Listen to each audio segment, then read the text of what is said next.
जय हिंद साथियों, स्वागत है आपका अपने YouTube channel long walk GK में। जैसा कि हम जीके की तरफ आगे बढ़ रहे हैं, हमने राजस्थान के शिलालेख के 3 पार्ट के बारे में बात कर ली है और आज हम बात करने वाले हैं राजस्थान के शिलालेख पार्ट 4 के बारे में बात करने वाले हैं। रख हौसला वो मंजर भी आएगा, प्यासे के पास चलकर समंदर भी आएगा, यूं थककर ना बैठे मंजिल के मुसाफिर, वो मंजिल भी मिलेगी और मिलने का मज़ा भी आएगा। इसी कुछ खास पंक्तियों के साथ में आज का सेशन स्टार्ट करते हैं। तो सबसे पहले बात करते हैं अहड़ के देवकुलिका के शिलालेख के बारे में, अहड़ के शक्ति कुमार के शिलालेख के बारे में। पहले 2 शिलालेख की बात करते हैं, फिर आगे बढ़ते हैं। तो दोस्तों, अहड़ का जो देवकुलिका का शिलालेख है वह हमें कहाँ से मिला है? तो वह हमें जैन मंदिर के पास से मिला है। जैन मंदिर के पास से मिला है। जैन मंदिर के पास से हमें क्या मिला है? अहड़ का देवकुलिका का शिलालेख मिला है। जो कहाँ पर मिला है हमें आपको पता होना चाहिए। ये आपको पता ही होगा कि अहड़ उदयपुर में है। और यह किसके समय का है? तो यह शक्ति कुमार के समय का है। शक्ति कुमार फिल्मा लोगों ने शक्ति कुमार के समय का है, जो उस समय मेवाड़ का शासक होता है। और अहड़ का शक्ति कुमार का शिलालेख से आपको ये 3 बातें आपको याद होनी चाहिए। ऐसे आपको 3 बातें याद रखनी है। अहड़ के शक्ति कुमार के शिलालेख से आपको 3 बातें याद रखनी है। सबसे पहले हुण राजकुमारी अल्लट की रानी थी। जो हुण राजकुमारी का जिक्र है वो किस शिलालेख में मिलता है? शक्ति कुमार के शिलालेख में मिलता है। और उसी ने ही हर्षनगर यहाँ पर बसाया था। कर्नल जेम्स टोड की पुस्तक है annals and antiquities of Rajasthan. उस पुस्तक में किस शिलालेख का वर्णन मिलता है? तो अहड़ के शक्ति कुमार शिलालेख का वर्णन है वो कर्नल जेम्स टोड की पुस्तक में एनाल्स एंड एंटिक्विटीज राजस्थान में वर्णन मिलता है। तो अब हम बात करते हैं अहड़ के शक्ति कुमार के शिलालेख के बारे में। इसमें हरिया देवी जो अल्लट की रानी थी, अल्लट की क्या थी? अल्लट की पत्नी थी। अल्लट की पत्नी थी हरिया देवी। ये क्या थी? ये थी हुण राजकुमारी। ये क्या थी? हुण राजकुमारी। इसका जिक्र है वो अहड़ के शक्ति कुमार शिलालेख में किया गया है। और कर्नल जेम्स टोड की पुस्तक में कर्नल जेम्स टोड की पुस्तक में annals and antiquities of the Rajasthan. Annals दोस्तों, एनाल्स एंड एंटिक्विटीज दोस्तों, annals and antiquities of the Rajasthan, इस पुस्तक में किस शिलालेख का वर्णन मिलता है? तो अहड़ के शक्ति कुमार शिलालेख का वर्णन मिलता है। तो एक हम बात करेंगे अचलेश्वर के शिलालेख के बारे में। अचलेश्वर के शिलालेख के बारे में बात करेंगे। और एक हम बात करेंगे देलवाड़ा के शिलालेख के बारे में। देलवाड़ा का शिलालेख अचलेश्वर शिलालेख से आपको सिर्फ 1-2 ही बातें याद रखनी है।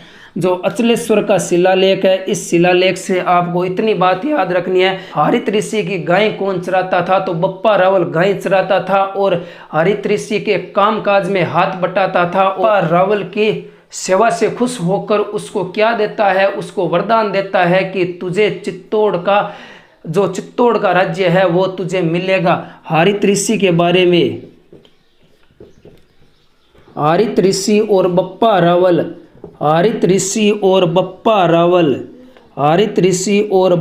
रावल के बारे में जानकारी किस शिलालेख में मिलती है? देलवाड़ा का शिलालेख याद है अपन डट जा।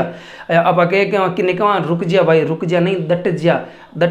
टैंग याद रख लिया। टंक मुद्रा का प्रचलन। टंक मुद्रा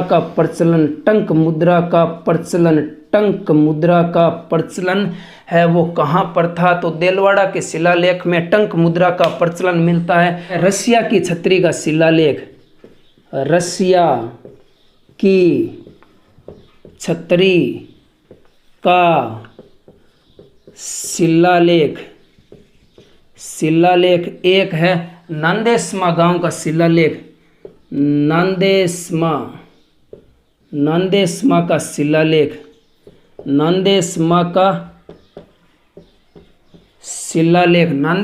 शिलालेख।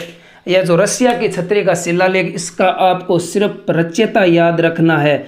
इसका आपको सिर्फ रचयिता याद रखना है। रचयिता कौन था? वेद शर्मा था। रचयिता कौन था? तो वेद शर्मा। नांदेशमा का शिलालेख के बारे में सिर्फ आपको एक ही बात याद रखनी है, ना से याद रख लेना, नागदा को राजधानी कौन बनाता है?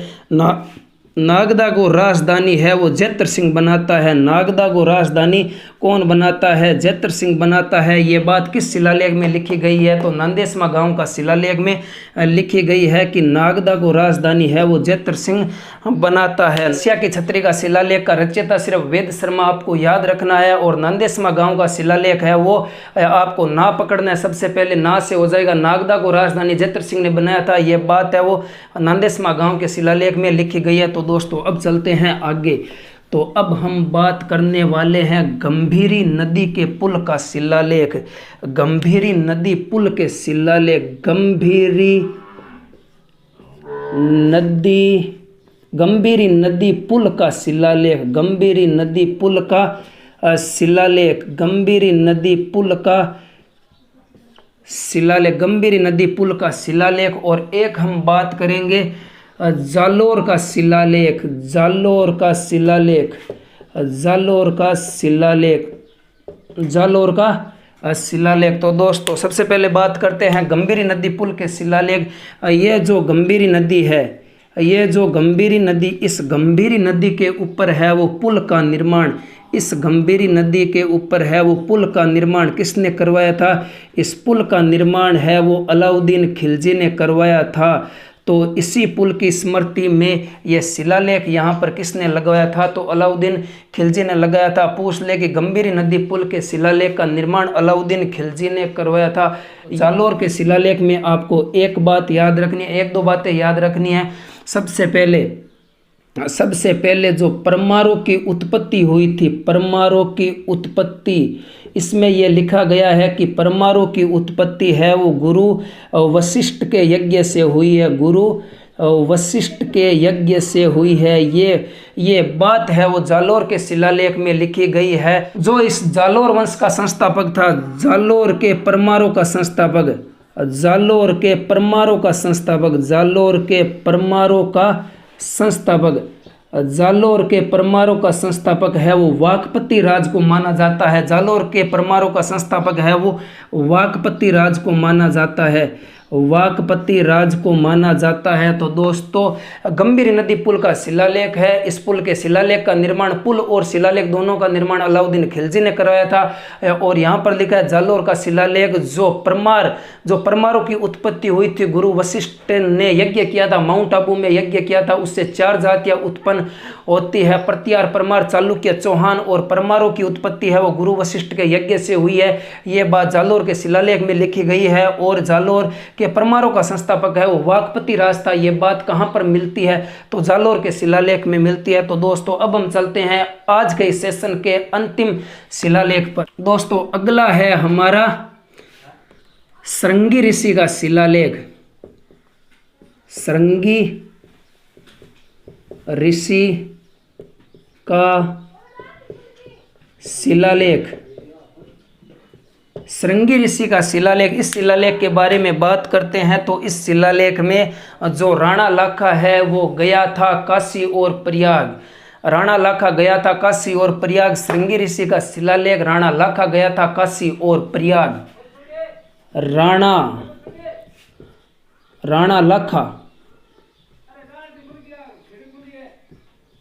लाखा गया था काशी और प्रयाग।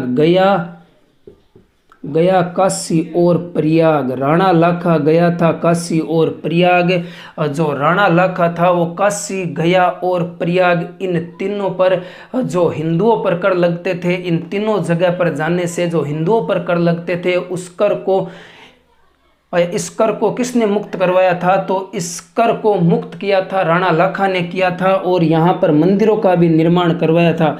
यहाँ पर मंदिरों का निर्माण किसने करवाया था? मंदिरों का निर्माण करवाया था राणा लाखा ने। मंदिरों का निर्माण कराया था राणा लाखा ने। राणा लाखा ने यहाँ पर मंदिरों का निर्माण कराया था और यहाँ पर कर से मुक्त करवाया था लोगों को।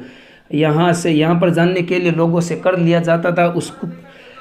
जो इस कर्ज से है वो मुक्त करवाया था राणा लाखा ने। तो सबसे पहले बात करते हैं आहड़ के देवकुलिका का शिलालेख के बारे में बात करते हैं, जो जैन मंदिर के पास से मिला है और जो शक्ति कुमार है, शक्ति कुमार के समय का है। आहड़ के शक्ति कुमार का शिलालेख के बारे में ऐसे हमें 3 बातों को याद रखना है। सबसे पहले इसमें जो अल्लट की रानी, अल्लट की पत्नी हुण राजकुमारी हरिया देवी का वर्णन है वो किस शिलालेख में मिलता है? आहड़ के शक्ति कुमार के शिलालेख में मिलता है। और हरिया देवी ने ही हर्षनगर यहाँ पर बसाया था। और जो आहड़ का शक्ति कुमार का शिलालेख है, इसी शिलालेख का वर्णन है वो कहाँ पर मिलता है? तो कर्नल जेम्स टोड की पुस्तक annals and antiquities of Rajasthan में मिलता है। देलवाड़ा का शिलालेख के बारे में बात करते हैं। दटज्यर ताऊ ढबज्यर ताऊ आ बात उनके दटज्या टैऊ याद रख लिया कि टंक मुद्रा रो प्रचलन है वो देलवाड़ा का शिलालेख। दोस्तों अचलेश्वर के शिलालेख के बारे में बात करते हैं। जो बप्पा रावल था वो हरित ऋषि के गाय चराता था। इस जो है वो बप्पा रावल को हरित ऋषि राज्य दिलाते हैं, इसका वर्णन है वो अचलेश्वर के शिलालेख में किया गया है। रसिया की छतरी का शिलालेख का रचयिता कौन था? तो वेद शर्मा था। उसके बाद में हम बात करते हैं गंभीर नदी पुल के शिलालेख का निर्माण है वो अलाउद्दीन खिलजी ने करवाया था। और श्रृंगी ऋषि के शिलालेख के बारे में बात करते हैं। श्रृंगी ऋषि का शिलालेख है, उस शिलालेख में यह कहा गया है कि राणा लाखा गया काशी और प्रयाग, राणा लाखा गया और काशी प्रयाग में जो हिंदुओं पर कर लगता था उस कर से हिंदुओं को मुक्त करवाया था और वहां पर मंदिरों का निर्माण करवाया था। तो दोस्तों ये थी मेरे द्वारा दी गई जानकारी। अगर आपको पसंद आए तो एक लाइक